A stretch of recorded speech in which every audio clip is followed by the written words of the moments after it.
Good morning জয়নিতে সুপ্রভাত বন্ধুরা। সকাল সকাল আবার একটা ব্লগ নিয়ে হাজির হয়ে গেছি। তোমরা দেখলে সকাল সকাল আমার ঝাড়ু দেওয়া হয়ে গেছে, বাকি কাজগুলো কমপ্লিট। দরজার কাছে জল ঢালা হয়ে গেছে। রাতে তো থালা বাসনগুলো ধুয়ে নিয়েছি। আর প্রত্যেকদিন পোছা লাগাতে পারি না, কারণ হাতের জন্য, হাত আর কোমরের জন্য। তো ডেলি ঝাড়ু দেই, 3 দিন 4 দিন অন্তর পোছা লাগাই। এত কষ্ট আগে প্রত্যেক দিন দিতাম, এখন আর পারি না। এরপরে স্নান করব, পুজো করব, তারপরে ব্রেকফাস্ট করব। তা চলো বেশি বক বক না করে সারাদিন কী করি সবটুকু তোমাদের সঙ্গে শেয়ার করব। চলো এখন স্নানটা করে নিই, তারপরে পুজোটা করে নিই। এখন সবাই ঘুমাচ্ছে। রাধে রাধে বন্ধুরা। এখন আমার পুজো হয়ে গেছে, সুন্দর করে আমি পুজো করে দিয়েছি। গাছেরই ফুল থাকে, ওই দিয়েই আমার পুজো হয়ে যায়। আজকে বড়মশাইকে একটু ওটস দেবো। ওটসে অনেক রকমের সবজি দিয়েছি। সবজি দিয়ে ওই যে সাদা ওটস, মশলা ওটসটা দেবে না, সাদা ওটসটা সুগার পেশেন্টদের দিলে কিন্তু খুব উপকার। অনেকটা রুটি খেয়েছে, 3 টাইম রুটি খেয়েছে, ওই জন্য খুব গ্যাস হচ্ছে, পেট ফাঁপ হচ্ছে। তো ভাবলাম আজকের ওকে একটু ওটস বানিয়ে দিই। রাতের একটু ঘুগনি ছিল, তাই একটু ঘুগনিটা গরম করে দিচ্ছি। সেটা দিয়ে ছোটো মেয়ের আমি মুড়ি খাবো। বড় মেয়ে খাচ্ছে দই, চিয়া সিড এবং মুসলি, আর একটু গুড় দিয়েছে, আর লবণ দিয়েছে, একটু গোলমরিচ দিয়েছে। এই যে মুসলি দিয়ে ওর হচ্ছে ব্রেকফাস্ট। উনি হচ্ছে একটু ডায়েট করে, একটু হাই কোয়ালিটি। তো এই যে ছোটো মেয়ে নিয়ে নিয়েছে মুড়ি, চানাচুর, আর আমি একটু দেবো ঘুগনি। ওর এইটা দিয়ে খেতে ভালো লাগে। আমারও ঘুগনি মুড়ি খুব খেতে ভালো লাগে।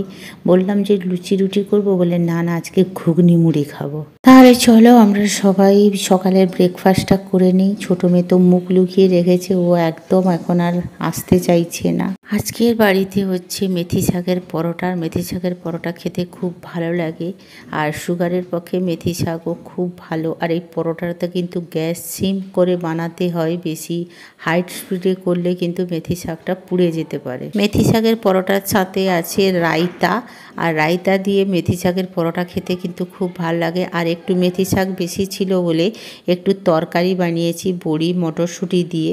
ওটা তো বাচ্চারা খাবে না বললো, আমি আর আমার বরমশাই খাবো। দুজন মেয়েকে দিয়ে দিয়েছি, বলছি একটু তরকারি নিয়ে, বলছে না নেব না। ছোটো মেয়ে বড় মেয়েকে খাইয়ে দিচ্ছে, আর ওদিকে আমার বরমশাই তো রুমের ভিতরে খায়, ওর থালাটাও বেড়ে নিয়েছি, ওকে দিয়ে দেবো। আর আমার বড় মেয়ের মেথি শাকের পরোটা খেতে খুব ভালোবাসে। এই যে বরমশাই থালা, মেথি শাকের তরকারি, রায়তা, আর এই যে মেথি শাকের পরোটা দিয়ে দিয়েছি। এবার চলো ওকে দিয়ে দিই। সবার খাওয়া দাওয়া হয়ে গেছে, সবাইকে গরম গরম করে পরোটা দিলাম, আর সবাই খেলো। আর এই যে আমারটা নিয়ে আমি একটু ছাদে যাচ্ছি, টিভি দেখে দেখে। সারাদিনের মধ্যে এই টিভি দেখেই একটু খাই। তাহলে চলো খাওয়া দাওয়া করে নিই। অনেকটা বেজে গেছে, 2:30টা বেজে গেছে। পরীক্ষা ছিল বড় মেয়ে, ওকে নিয়ে আসলাম। নিয়ে আসার পরে তারপরে বানিয়ে মানুষকে বলেছিলাম যে তুমি খেয়ে নাও, তোমাকে খেতে দিয়ে আমি যাবো। বলছে না না। তাহলে মেথি শাকের পরোটা গরম গরম না হলে ভালো লাগে না। আর মেথি শাকটা একটু শক্ত করে একটু তাওয়ায় টাইম দিয়ে করতে হয়, তাই একটু দেরি হয়ে গেছে। আমার ছুটি হয়েছে 1:40, তারপরে বাড়ি এসে বানিয়ে ফটাফট করে 2টো কড়া বসিয়ে দিয়েছিলাম, দিয়ে সবাইকে বানিয়ে দিচ্ছি আর খাচ্ছি। ওরা সবাই খাওয়া দাওয়া করে নিয়েছে, এবারে আমি যাচ্ছি। তাহলে চলো তাড়াতাড়ি করে খেয়ে নিই, তারপরে সন্ধ্যায় কী করছি না করছি সেটা। দুপুরে লাঞ্চ করার পরে একটু রেস্ট নিয়ে আবার আমার মা মেয়ে বেরিয়ে পড়লাম বড় মেয়েকে নিয়ে। এখন বাজে 4টে, আমরা দুজন বেরিয়ে পড়েছি। কোথায় যাব বলে তো?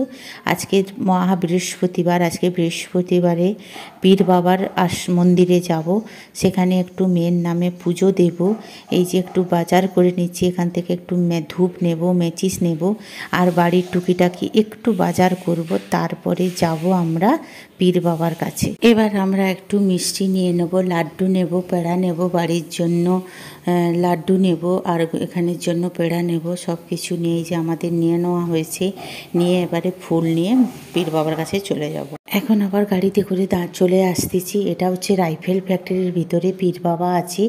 আর এই পীর বাবা খুব জাগ্রত, আর আমরা ছোট থেকে পীর বাবা আমার বড় মেয়েকে খুব মানাই।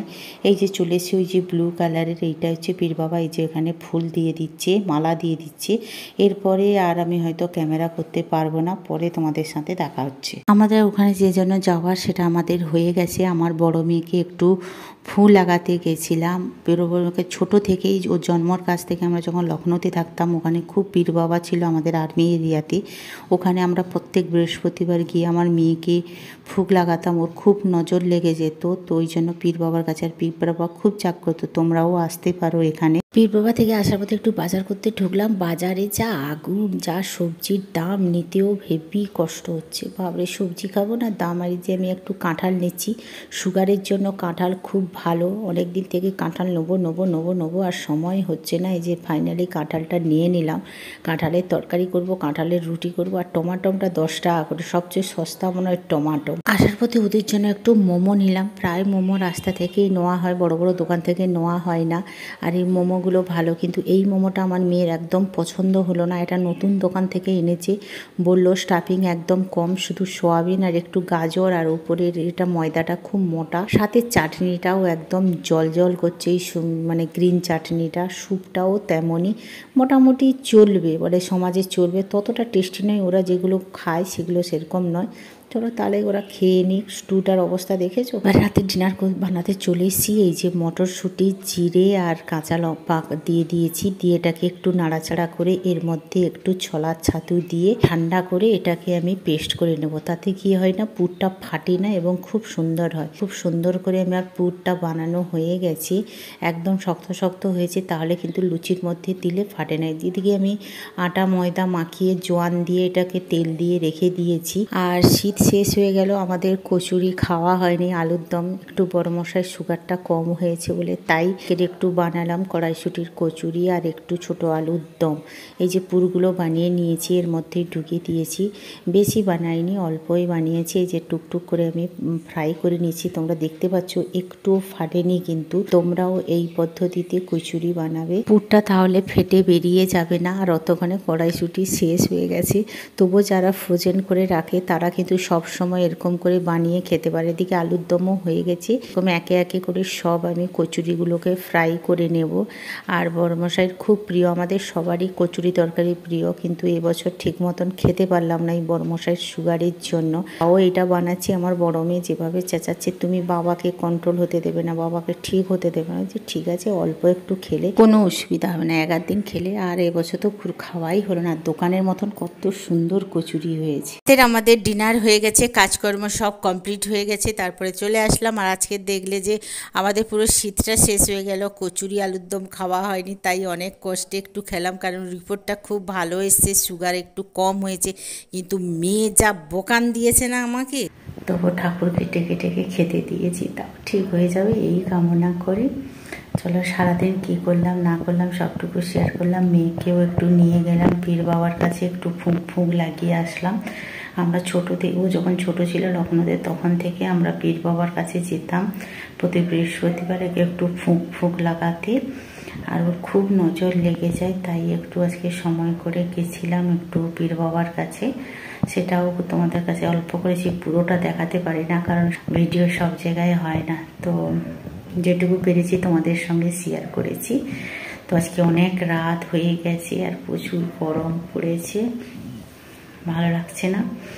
তার চলো আজকে আর বেশি বকবক করবো না। আবার নতুন ব্লগে দেখা হবে, ততক্ষণ তো গুড নাইট, শুভরাত্রি, জয় নিতাই। তোমরা সবাই ভালো থাকো, সুস্থ থাকো।